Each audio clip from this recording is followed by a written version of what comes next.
So do the Muslims want Khilafah?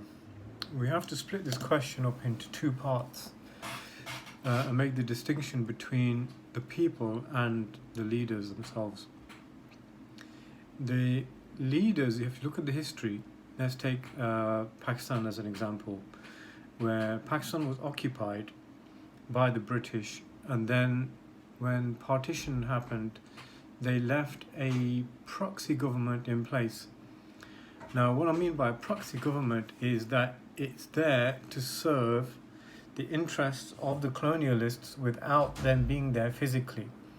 So they set up a government according to their own principles, their own values, their own ideology, if you like, one which is implementing democracy or so-called democracy and capitalism, with a leader that looks like the people of Pakistan. So, he speaks the same language, he looks like them, etc. But in essence, the system that he was implementing or trying to implement was not an Islamic system, although the veneer, the cover of the system was Islamic, but underneath the skin, it was very much a non-Islamic kufr system that he was implementing, i.e. Qadi-Azam. And since then, you've had one successive leader after another, which has come into power through various means, either through elections or via military coups. Now, what you've got to remember is that the leaders on top, they get treated very well and they are paid very handsomely by their colonial masters. So previously in Pakistan, it would have been the British that were the colonizers that were in charge, but now it's the Americans, and they control these regions through various means, through things like IMF and the World Bank, etc. Do these people want the Khilafah? The answer is obviously no. They don't, because they don't. Then they lose the power.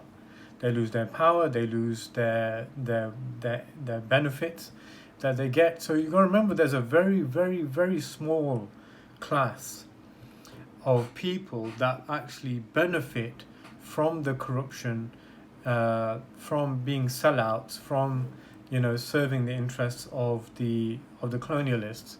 They are not the masses. They are a very, very select, small group of people.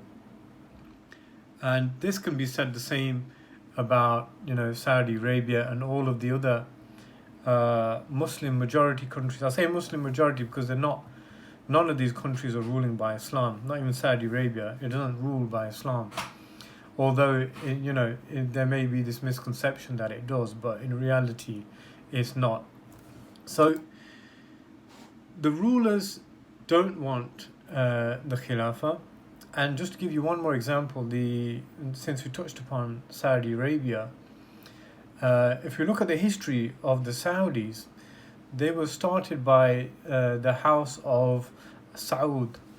So going back, a few years before the Khilafah was destroyed, these people, or the people of Al Saud, the Saud family, they were agents of the British. They were aided, they were funded, they were given support and weapons to go and fight against the Khilafah, right? So they went and actually were divisive in the destruction of the Khilafah, right? They sided with the British in order to achieve this objective. And since then, the royal family has been in control. And this is what was given to them as a reward for their treachery. So we have seen nothing but treachery from the House of Saud. And Mohammed bin Salman, he's no different. You can see what he's doing in the world is exactly nothing more than treachery. So do the leaders of the Muslim world, do they want the Khilafah? Answer is obviously no, they don't, right? But do the people want the Khilafah? I would say overwhelmingly the answer to this question is yes. Why? If we go back a few years and we look at the Arab Spring, what we saw was that there was a individual in Tunisia who set himself on fire because of the economic situation and the hardship that he was facing. Out of desperation, he sets himself on fire, and this then sent a domino effect throughout the Muslim world, where you started to have rebellions.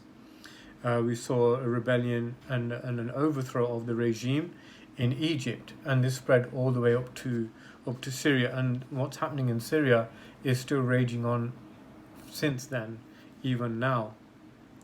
Now, what came into place when Hosni Mubarak was removed is the Muslim Brotherhood. Now, if you know anything about the Muslim Brotherhood, they are a pro-Islamic party or entity, institution that their objective was to rule by Islam, but their method was to go through the ballot box and try this gradualism approach to establishing an Islamic rule, which eventually got overthrown by the CIA. And today we have Sisi in power, who was another agent who came into power through the help of the army and a CIA initiated coup. Does Sisi want a Khilafah? Obviously not. Does Mohammed bin Salman want a Khilafah? No, he doesn't. Right? But my point here is that the people, when they were given the choice to choose who's going to be in power over them, they selected a pro-Islamic party. So in answer to the question is, do the Muslims want Khilafah? I would say overwhelmingly the answer is yes. Why? Because it's part of our Aqidah. Our Aqidah stipulates that the one who has the right to legislate is Allah, and the Quran and the Sunnah are the source of our legislation. The fact that over the last 100 or so years we've had non-Muslim rule forced upon us is a result of the colonialists, and the colonialists imposing their way and their system over us through their agents. But the Muslim world is overwhelmingly in support for the Khilafah, and that hopefully is the answer to the question. Now, I will be doing some more videos with some statistics of surveys that have been done in support of this, which there are some which I don't have to hand, but I will make some hopefully.